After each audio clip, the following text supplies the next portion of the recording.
December മാസത്തിലെ pension വിതരണം അവസാനിച്ച ഘട്ടത്തിൽ 2025 ജനുവരി മാസം മുതലുള്ള ആദ്യത്തെ പെൻഷൻ വിതരണം സംസ്ഥാനത്ത് ആരംഭിക്കുകയാണ്. എല്ലാവിധ സർക്കാർ അറിയിപ്പുകളും വിശദമായി അറിയുന്നതിനായി ഈ ചാനൽ സബ്സ്ക്രൈബ് ചെയ്യുക. സാമൂഹ്യ സുരക്ഷാ പെൻഷൻകാർക്കും ക്ഷേമനിധി ബോർഡ് പെൻഷൻ ഗുണഭോക്താക്കൾക്കും സർക്കാരിന്റെ സർവീസ് പെൻഷൻകാർക്കും കുടിശ്ശികയായിരിക്കുന്ന ആനുകൂല്യങ്ങൾ വിതരണം പ്രഖ്യാപിച്ചു.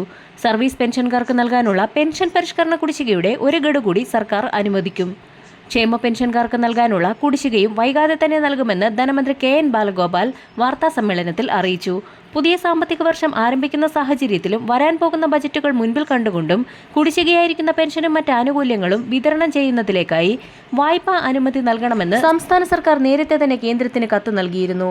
പെൻഷനും മറ്റ് ആനുകൂല്യങ്ങളും കുടിശ്ശികയടക്കം വിതരണം ചെയ്യുന്നതിലേക്കായി 17,000 കോടി രൂപയുടെ അധിക വായ്പാനുമതിയാണ് സംസ്ഥാനം കേന്ദ്രത്തോട് തേടിയത്. വരാൻ പോകുന്ന ബജറ്റിന് മുന്നോടിയായി പെൻഷൻ കുടിശ്ശിക ഒരു പരിധിവരെ തീർത്തു നൽകുന്നതിന് വേണ്ടിയാണ് സംസ്ഥാന സർക്കാർ കേന്ദ്രത്തെ സമീപിച്ചിരിക്കുന്നത്. ഇതിന് പിന്നാലെയാണ് സംസ്ഥാനത്ത് കുടിശ്ശികയായിരിക്കുന്ന ആനുകൂല്യങ്ങളുടെ വിതരണം സർക്കാർ പ്രഖ്യാപിച്ചിരിക്കുന്നത്. പെൻഷൻ വിതരണ നടപടിക്രമങ്ങൾ ആരംഭിക്കുന്നതിന്റെ ഭാഗമായി വിവിധ സ്കീമുകളിലായി പെൻഷൻ തുക കൈപ്പറ്റുന്ന ഗുണഭോക്താക്കൾക്കും നിർബന്ധിത സർട്ടിഫിക്കറ്റുകൾ സമർപ്പിക്കുന്നതിനുള്ള സമയപരിധി ആരംഭിച്ചിരിക്കുകയാണ്. ജനുവരി മാസത്തിലെ പെൻഷൻ തുക വിതരണം ചെയ്യുന്നതിലേക്കായി 850 കോടി രൂപ അനുവദിക്കുമെന്ന് ധനമന്ത്രി KN ബാലഗോപാൽ നേരത്തെ തന്നെ വ്യക്തമാക്കിയിട്ടുണ്ട്.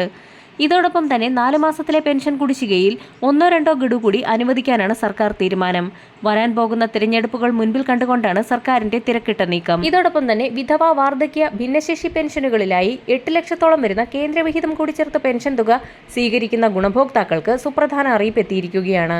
ആധാർ അധിഷ്ഠിത ബാങ്ക് അക്കൗണ്ടുകളിലേക്ക് തുക വിതരണം ആരംഭിക്കുന്ന സാഹചര്യത്തിൽ പെൻഷൻ ഗുണഭോക്താക്കൾ ബാങ്ക് അക്കൗണ്ടുകൾ ആധാർ സീഡ് ചെയ്യണമെന്ന് കേന്ദ്രത്തിന്റെ ഭാഗത്തു നിന്നും അറിയിപ്പ് വന്നിട്ടുണ്ട്. പെൻഷൻ കുടിശ്ശിക ഒരു പരിധിവരെ വിതരണം ചെയ്യുന്നത് പെൻഷൻ ഗുണഭോക്താക്കൾക്ക് ആശ്വാസകരമായി തീരും.